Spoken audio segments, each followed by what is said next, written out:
Hello friends, welcome back to my channel. आज करने वाले हैं हम हिस्ट्री ऑफ इंग्लिश लिटरेचर में एक और सीरीज़ पोस्ट मॉडर्निज़्म। आज हम उससे रिलेटेड अपने एमसीक्यूज़ कवर करेंगे और इसमें हमारा पहला क्वेश्चन है, who treat serious subject in a playful and humorous ways. कौन थे जो एक सीरियस सब्जेक्ट को प्लेफुल और ह्यूमरस वे में ट्रीट करते थे? A modernist, B post modernist, C Victorian and D romantic. So right answer is B, postmodernist. Next is relationship between one text and another text is called. एक text से दूसरे text का जो relation कहलाता है वो क्या कहलाता है? A, intertextuality, B, fabulation, C, realism and D, pastiche. So right answer is A, intertextuality. उसको क्या बोलते हैं? जो रिलेशन होता है एक टेक्स्ट से दूसरे टेक्स्ट का, उसको बोलते हैं intertextuality. Which technique form the base of postmodern literature? Post modern literature में कौन सी टेक्निक यूज़ की जाती थी? A, intertextuality, B, metafiction, C, pastiche, D, fabulation and E, all of these. So right answer is E, all of these. इन सभी का use किस में होता था? हमारी जो पोस्ट मॉडर्न लिटरेचर थी उसमें होता था। पेस्टियाशे का मतलब होता है पेस्ट, कंबाइन और टुगेदर, कई सारे एलिमेंट्स को एक साथ जोड़ने को पेस्टियाशे बोलते हैं। और पोस्ट मॉडर्निस्ट लिटरेचर में ये एक होमेज था जिसमें पैरोडी को पेस्ट किया जाता था पास्टाइल से। Now next question is, the combination of multiple element is called. जब बहुत सारे एलिमेंट्स को एक साथ जोड़ दिया जाता है उसे क्या बोलते हैं? A, pastiche, B, metafiction, C, fabulation and D, realism. So right answer is A, pastiche. अभी मैंने बताया जब पेस्टियाशे का मतलब होता है जोड़ना, कंबाइन करना या पेस्ट करना कई सारे एलिमेंट्स को, उसको बोलते हैं। Next is, which technique challenges the role of narrator in novel. कौन सी ऐसी टेक्निक थी जो नरेटर के रोल को चैलेंज करती है? A, pastiche, B, metafiction, C, fabulation and D, all of these. So right answer is C, fabulation. Fabulation जो टर्म है वो कई बार मेटाफिक्शन के प्लेस पर भी यूज़ करती है।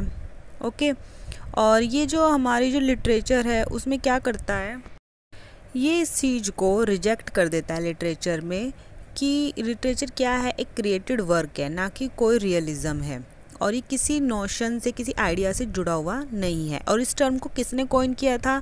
रॉबर्ट स्कॉल्स ने अपनी बुक द फैबुलेटर में। Next is, what is poioumenon. Poioumenon क्या है? A, metafiction, B, realism, C, pastiche, D, magic. So right answer is A, metafiction. ठीक है, पोएमिना का मतलब होता है प्रोडक्ट। ये जो टर्म थी ये किसने कॉइन की थी? एलिस्टियर फॉवलर ने टर्म की थी इसको। ओके और ये क्या होती है?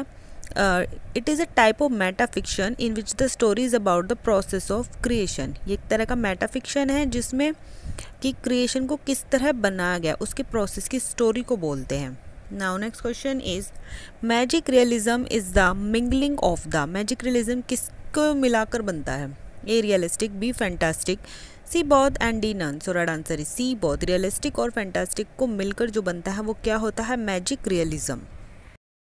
द पॉलिटिकल, इकोनॉमिक और मिलिट्री प्रिडोमिनेंस और control of one state over other is termed as. एक स्टेट की दूसरी स्टेट की पॉलिटिकल, इकोनॉमिक और मिलिट्री पर जो कब्जा होता है उसको क्या बोला जाता है? A, ideology, B, hegemony, C, irony and D, syncretism. So right answer is D, syncretism. Next is, who in is book. कौन अपनी बुक में कहता है the death and life of great American cities 1961 criticise the urban planning. जिसने urban planning को क्या किया है? क्रिटिसाइज किया है।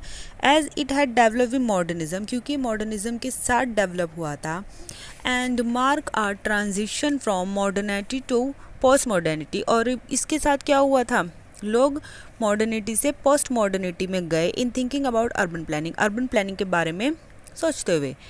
A, Frederick Nitis, B, Martin, C, Morris and D, Jane. So right answer is A, Frederick. Next question is, the statement God is dead appear in the work of। किसके work में ये statement आई है? A, Frederick, B, Martin, C, Morris and D, Paul D, Man. So right answer is A, Frederick. Frederick के work में God is dead नाम की जो statement थी वो अपीयर हुई है। Next is, lipstick feminism is a variety of dash.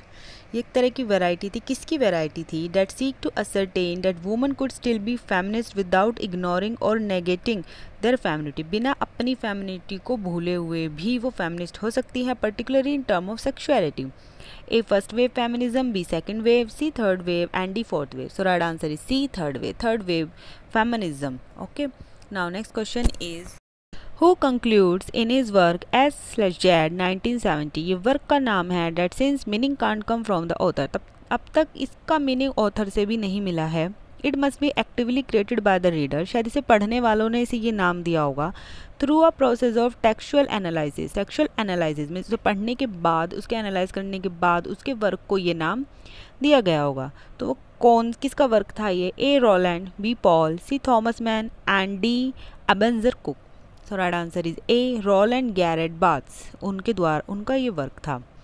Next question is, lover discourse fragment is a 1977 book by. ये बुक किसके द्वारा लिखी गई है? A Roland, B Paul, C Thomas and D Ebenezer. तो right answer is A Roland Gerard Barthes के द्वारा ही ये बुक लिखी गई है। Now our next question is, who wrote the popular novel midnight children 1981 and the satanic words 1988? ये दो फेमस बुक हैं, किसके द्वारा लिखी गई है?